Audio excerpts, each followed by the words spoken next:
Salut à toi mon jeune dragon.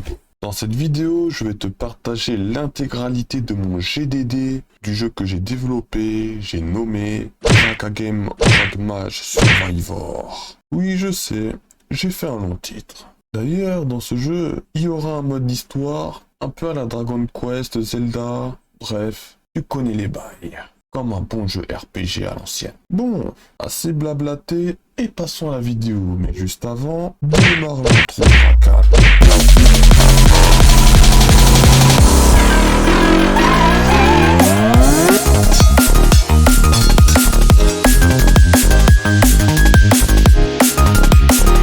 Merci pour l'intro Drakan.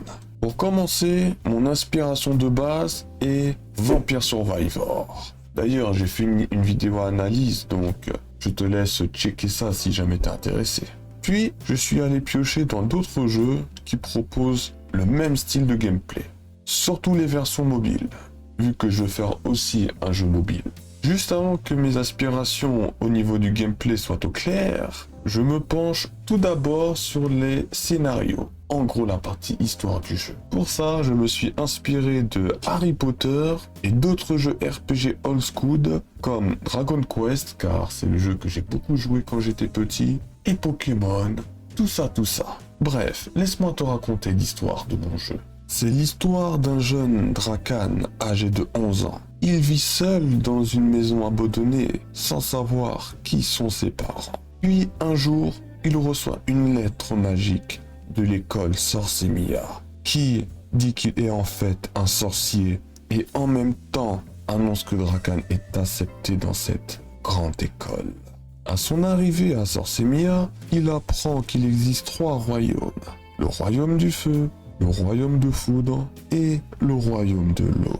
Et Drakan apprend qu'il est un sorcier du royaume du foudre. Puis très vite, Drakan se lie d'amitié avec Hermia, une jeune sorcière du royaume de l'eau, et Ronald, un garçon un peu maladroit qui vient du royaume du feu. Un jour, une armée de machines magiques pénétra au sein de l'école pour voler la baguette magique embrouillée, un artefact très puissant. Le directeur décide d'envoyer les 3 jeunes héros explorer le monde magique pour retrouver cette baguette. Et c'est ainsi que Drakan, Hermia et Ronald décident d'explorer les 3 royaumes et découvrent les traditions de chaque royaume différent. Après plusieurs semaines de recherche, ils découvrent que les machines magiques sont contrôlées par le Technomancien, un sorcier déchu qui souhaite utiliser la baguette magique embrouillée pour asservir les royaumes magiques. Chaque royaume serait plongé dans un chaos élémentaire sans fin s'il parvenait à ses fins. Le royaume du feu serait englouti par des tempêtes de flammes incontrôlables. Le royaume de foudre serait plongé dans des éclairs dévastateurs. Et le royaume de l'eau serait submergé par les raz-de-marée tout aussi dévastateurs.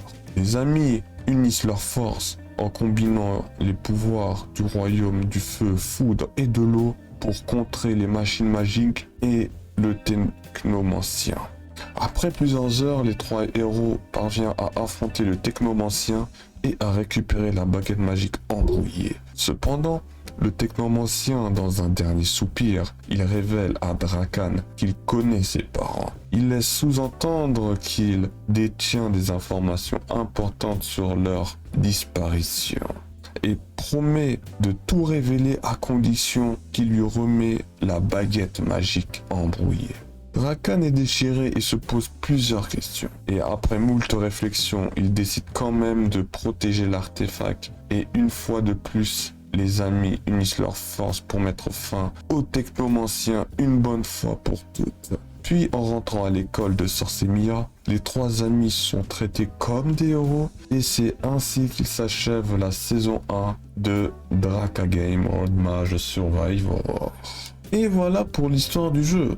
Ça en jette à vous, hein? Surtout avec ma voix de narrateur, stylé, n'est-ce pas? Et dis-toi que si jamais ce projet il rencontre un minimum de succès, alors je prévois d'avance de faire une partie 2 du jeu et aussi une partie 2 du mode histoire. Et là, on va rentrer un peu plus en profondeur du style, où se trouvent ses parents, etc. etc.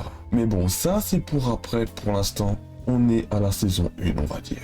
Bon, maintenant que le scénario est créé, il est temps maintenant de faire un premier document qui réunit à peu près toutes mes idées de gameplay. Par exemple, j'avais comme idée de créer un système de craft. Mais après avoir créé d'autres documents que je vais te partager là tout de suite, j'ai finalement décidé que c'était pas une bonne idée de créer un système de craft. Du moins pour cette première opus, ou premier épisode, ou cette première licence, appelle ça comme tu veux.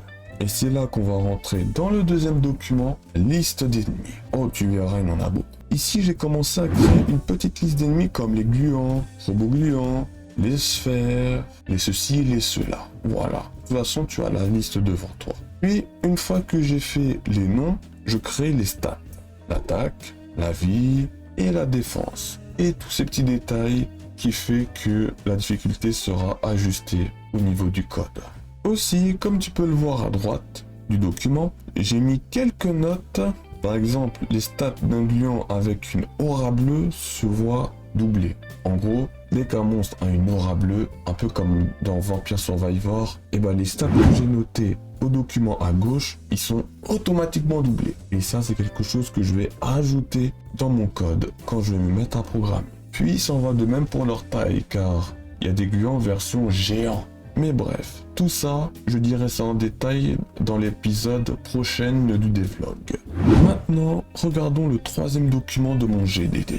Comme tu peux le voir, chaque personnage a sa propre maîtrise de son élément. Et ça, ce sera lié au mode d'histoire. Et les conséquences pendant les runs se fera aussi ressentir. Car si par exemple tu prends un personnage haut et que tu tombes sur des gluants de type foudre, car la foudre dans mon jeu est plus fort que l'eau, alors non seulement ton personnage subit beaucoup plus de dégâts, mais en plus de ça, ton personnage fera moins de dégâts à ce gluant de foudre. Et oui. Et puis, un petit détail que j'ai ajouté, c'est que chaque personnage aura leur compagnon, qui va servir à augmenter leurs stats de base. On peut considérer ça comme des skills passifs, qui seront utiles à chaque run. Et pour finir, j'ai créé deux autres documents, une où je classe les items récoltables, pendant les runs bien entendu, et un autre document où je rationalise les statistiques de chaque sort. Et oui. Bon, juste avant de passer à la conclusion, je vais te montrer à la chaîne les autres documents qui composent mon GDD. C'est maintenant l'heure de la conclusion.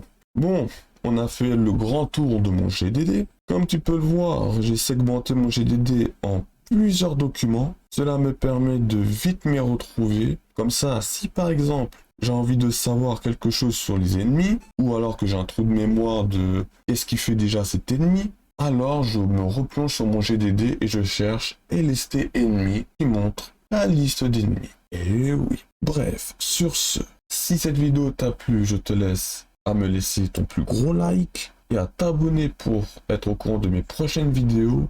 Ah, et aussi, dernière info, speed info, bientôt je vais faire des petits tutos comme comment créer des jeux de Pokémon avec GDevelop, ou alors comment créer un jeu de cartes de combat style Yu-Gi-Oh avec GDevelop, des trucs comme ça. Donc si jamais tu as envie de voir ce genre de vidéo là, alors je t'invite à t'abonner pour rien rater de ces futures vidéos qui vont très prochainement arriver. Bref, sur ce, je te dis bye bye et...